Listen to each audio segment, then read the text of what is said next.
Olá, meu querido irmão, olá, minha querida irmã, graça e paz a todos vocês. É o pastor Genildo, da Igreja Filhos da Promessa, mais uma vez aqui para um contato maravilhoso, gostoso e costumeiro.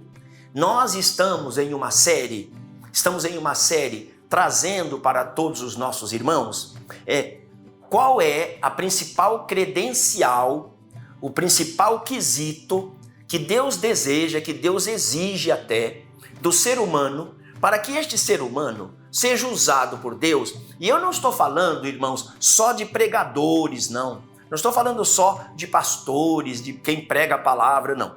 Eu estou falando de Deus usar para você ser uma pessoa vitoriosa em todas as áreas.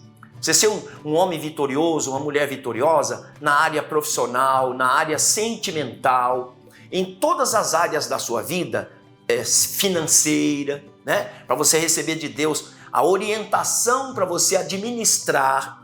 Vocês sabem, de passagem aqui, o objetivo não é falar de mim aqui, mas os nossos irmãos que me conhecem mais intimamente, mais de perto, que conhecem também a situação financeira da nossa igreja, né? E eles veem tudo que nós já conquistamos, tudo que nós já construímos, e eles falam assim: pastor, eu fico admirado, rapaz, porque eu sei que a nossa igreja, basicamente, a maioria dos membros da nossa igreja são de pessoas pobres financeiramente falando. E como que a igreja conseguiu construir tanta coisa? Como que a igreja conseguiu chegar aonde chegou? E eu sempre digo, minha irmã, meu irmão, Deus me deu a capacidade de administrar a coisa. Eu recebi a direção de Deus de como administrar. Então Deus tem nos abençoado e que do pouco a gente tem feito muito. E essa aqui é a verdade. Então, para que Deus possa abençoar o ser humano em todos os sentidos, este ser humano tem que reconhecer que é pequeno, que é insignificante, que é fraco, que é incapaz. E se você olhar para a Bíblia, e é isso que eu estou fazendo, se você olhar para a Bíblia, você vai encontrar homens que foram usados por Deus, que todos eles, sem Deus, sem o Espírito Santo, eram pessoinhas mesmo. Até o grande Moisés, que é um dos... A Bíblia diz, né, que não houve nenhum homem mais, digamos assim, mais importante para Deus do que Moisés. Ele era o homem, você sabe por quê? A Bíblia diz isso. Ele foi o homem mais humilde que já pisou nessa terra. Diz a Bíblia que nunca houve uma pessoa tão humilde como Moisés. Você já pensou? E você tem, e eu tenho, e nós temos o Moisés como um grande homem. E ele foi. Mas a grandeza que ele tinha era Deus nele. Aquela capacidade, aqueles milagres que para nós é milagre, mas para os egípcios foram pragas, né? O Moisés, ele tinha poder na palavra. O que ele ordenava acontecia. Por exemplo, praga de gafanhotos, praga de chuva de pedra, praga das rãs, praga de transformar água em sangue, não é? Então, era pela palavra do Moisés. O Moisés ordenava: eu quero que as águas se transformem em sangue. E as águas se transformavam em sangue. Eu quero que venha agora uma grande chuva de pedra. Descia chuva de pedra. Eu quero que apareça rãs por toda a face da terra. E as rãs apareciam do nada. Mas, por outro lado, o Moisés foi o homem mais humilde da face da terra. Está escrito. Está escrito. Então, isso aqui que nós todos precisamos aprender. Eu vou falar agora de um homem que ele tinha fraqueza no sentido assim, um pouco diferente. A fraqueza deste homem era uma espécie assim, ele não tinha muita firmeza de caráter. Você pode não achar muito bom quando eu citar o nome dele aqui, você não vai gostar muito. Eu estou falando do apóstolo Pedro, que todo mundo concorda que depois de Paulo em grandeza, né, foi Pedro. Pedro foi, sem dúvida nenhuma, um grande apóstolo. Mas o apóstolo Pedro, ele tinha algumas fraquezas. E qual seja? Deixa eu citar aqui, antes de eu ler um versículo aqui, deixa eu citar, porque eu sei que isso que eu vou falar todo mundo sabe. Todo mundo sabe que quando Jesus foi traído e foi preso, o apóstolo Pedro era uma noite de inverno, né? E o apóstolo Pedro estava com mais alguém se aquentando no fogo. Tinha uma fogueira próximo da audiência, próximo de onde Jesus estava sendo interrogado, né? E logo alguém chegou lá na beira do fogo e perguntou para ele: você é um discípulo dele, né? E Pedro negou. Você conhece essa história, né? Que Pedro negou 3 vezes antes do galo cantar. Então o Pedro, ele era uma pessoa que não tinha assim aquela firmeza de fé, né? Negou a Jesus 3 vezes em seguida. Todo mundo conhece essa história, não é verdade? Todo mundo conhece essa história. Mas eu vou ler aqui na carta do apóstolo Paulo aos Gálatas uma outra fraqueza do apóstolo Pedro que nem todo mundo conhece. Para conhecer essa fraqueza, tem que conhecer um pouquinho a Bíblia, né? Então eu quero ler aqui, na carta de Paulo aos Gálatas. Eu trago a minha colinha para facilitar a minha vida, né? Todo mundo já está acostumado comigo. Gálatas capítulo 2, verso 11 em diante. Observe bem. Aos Gálatas capítulo 2, verso 11 em diante. Observa que o Pedro, ele tinha uma fraquezinha aqui nesse caso, foi uma fraqueza de caráter. Observe só. E chegando Pedro a Antioquia, lhe resisti, aqui é Paulo contando a história, lhe resisti na cara, porque era repreensível. Porque antes que alguns tivessem chegado da parte de Tiago, Tiago era pastor da igreja em Jerusalém. Tiago era um apóstolo que era considerado assim o pastor de todos. Isso aqui foi no início da igreja, e o apóstolo Tiago, então, ele era o pastor da igreja central, como a gente usa dizer hoje, né? Ele era pastor da sede, certo?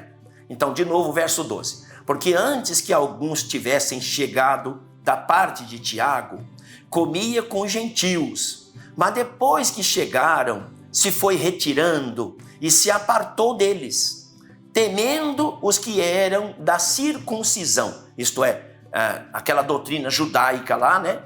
E os outros judeus também dissimularam com ele, de maneira que até Barnabé também era um outro apóstolo, se deixou levar pela sua dissimulação. Isso aqui, eu repito, é o Paulo falando de Pedro. Mas quando vi que não andavam bem direitamente conforme as verdades do Evangelho, disse a Pedro, na presença de todos: se tu, sendo judeu, vives como gentios e não como judeu, por que obrigas os gentios a viverem como judeu? Isso aqui foi uma puxada de orelha que o apóstolo Paulo deu no apóstolo Pedro. O apóstolo Pedro, ele tinha recebido o ministério, mais tarde o apóstolo Paulo falou disso, ele tinha recebido o ministério para evangelizar judeus. E os judeus eram ligados naquela doutrina do Velho Testamento de circuncidar o menino, né? Nascia o primogênito homem, macho.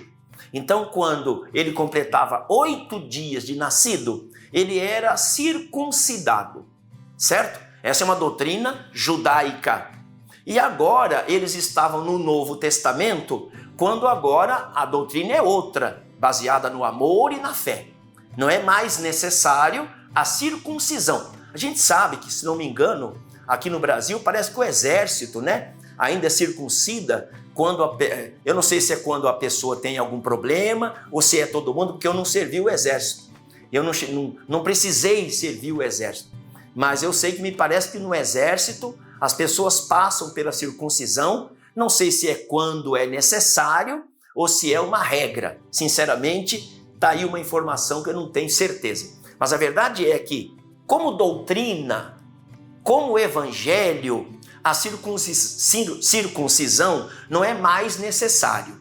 Porque, repito, agora o Novo Testamento é baseado na fé e no amor, né? Mas ali estava no começo e o Pedro era do grupo de judeus. Mas só que quando o Pedro estava com os gentios, ele agia como gentil.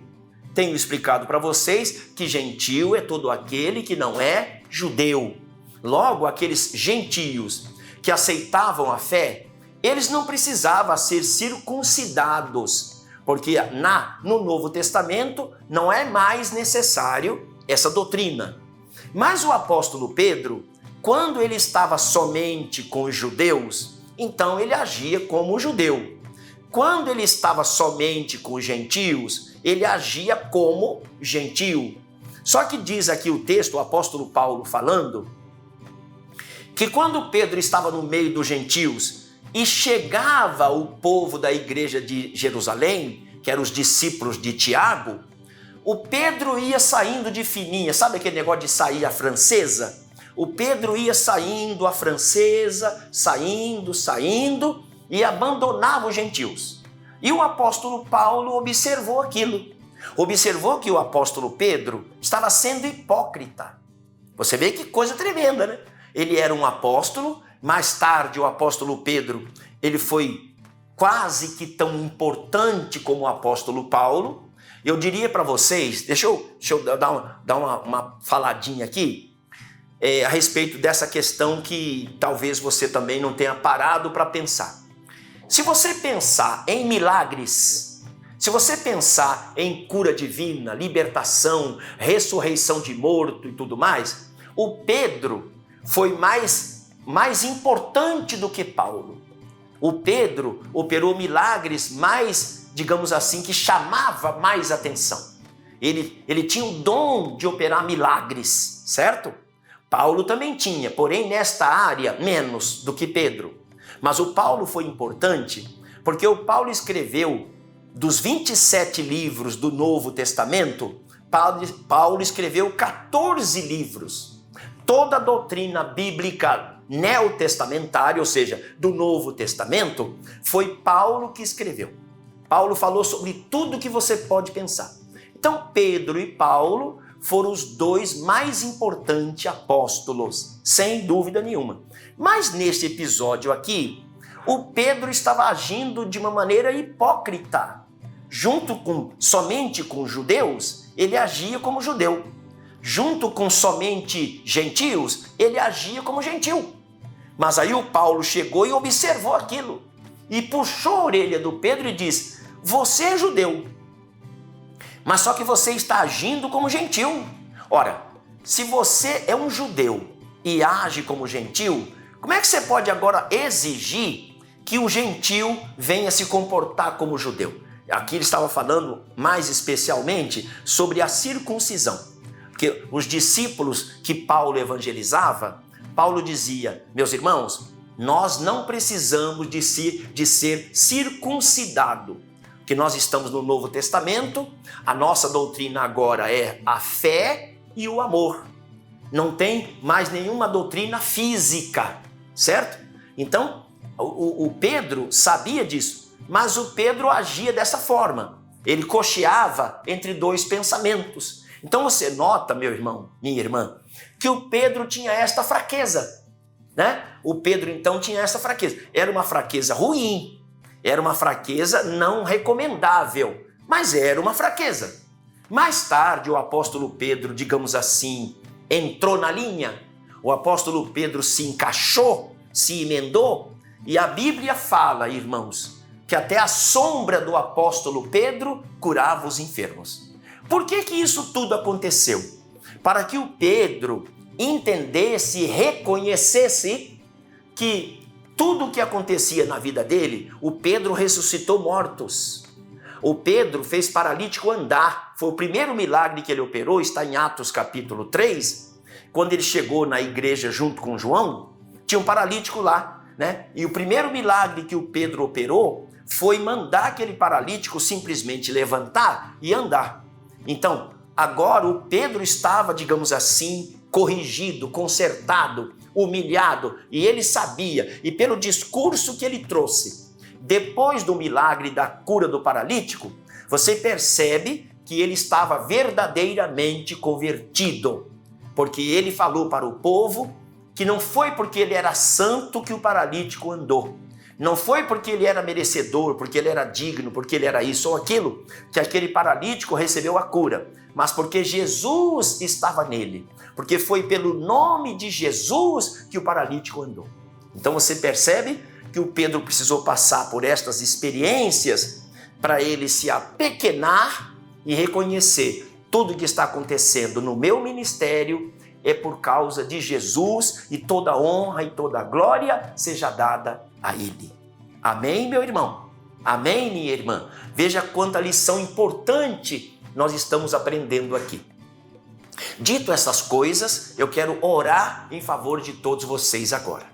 Senhor Jesus Cristo, eu te louvo, te agradeço pelo privilégio, pela oportunidade de estarmos neste canal. Senhor, eu até quero orar neste momento pelo próprio YouTube, que é uma porta que o Senhor abriu para que a gente possa pregar a tua palavra livremente, anunciar que Jesus é bom, que Jesus salva, que Jesus cura, que Jesus liberta. Eu peço ao Senhor uma bênção toda especial a todos envolvidos no YouTube, todos que desde os proprietários até todos que trabalham em prol deste canal, deste grande veículo de comunicação chamado YouTube.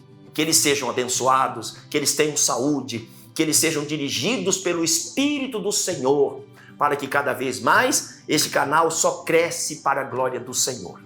Eu te apresento agora todo doente, todo enfermo, todo aquele que está triste, abatido, porque não sabe como fazer para resolver os seus problemas. Senhor, olha que palavra nós trouxemos. Eu peço que o Senhor possa tocar na alma do meu irmão que me ouve, da alma da minha irmã que me escute agora, que o Senhor possa convencê-los de que para eles vencerem, eles têm que se apequenar, têm que se diminuir. Como João falou, convém que ele cresça e que eu diminua. Que todos tenham esse sentimento lá no fundo da alma. E aí eu tenho certeza que a vitória virá, que a cura virá, que a bênção virá. Pai querido, unge também esta vasilha com água e transforma num remédio santo e poderoso, para que todos que tomarem desta água que eles estão segurando aí nas suas mãos, abençoe esta peça de roupa que representa alguém desempregado, alguém aflito, alguém doente. Unge com o poder da cura esta roupa, para que esta pessoa possa colocar esta peça de roupa lá sobre o doente e ele ou ela vão ficar curados, libertos, para a honra e glória do teu santo nome. Em nome de Jesus. Amém e graças a Deus. Deus abençoe você. Que Deus te proteja, Deus te guarde e que a bênção que você estava buscando, você tenha recebido agora em nome de Jesus. Você já se inscreveu no nosso canal? Você já está inscrito? Ainda não estou, pastor. A letrinha passa tão rápido lá. Não passa tão rápido assim não. Aproveite aí agora a oportunidade. Clica em cima aí do inscreva-se ou do inscrever-se. Pronto. Você já vai estar inscrito, tá bom? Vai aparecer um sininho aí. Você clica em cima dele e todos os vídeos que nós postarmos por aqui, você vai receber um sinal, um aviso que nós estamos te mandando um novo vídeo, tá ok? E que eu queria pedir também que você possa compartilhar. Diga para todo mundo que nós estamos no YouTube, que o pastor Genilde está pregando, que você está aprendendo, que nós estamos orando por todos, tá bom? Façam isso. Eu sei que Deus vai te recompensar. Deus abençoe e até a próxima vez, na paz do Senhor. Amém.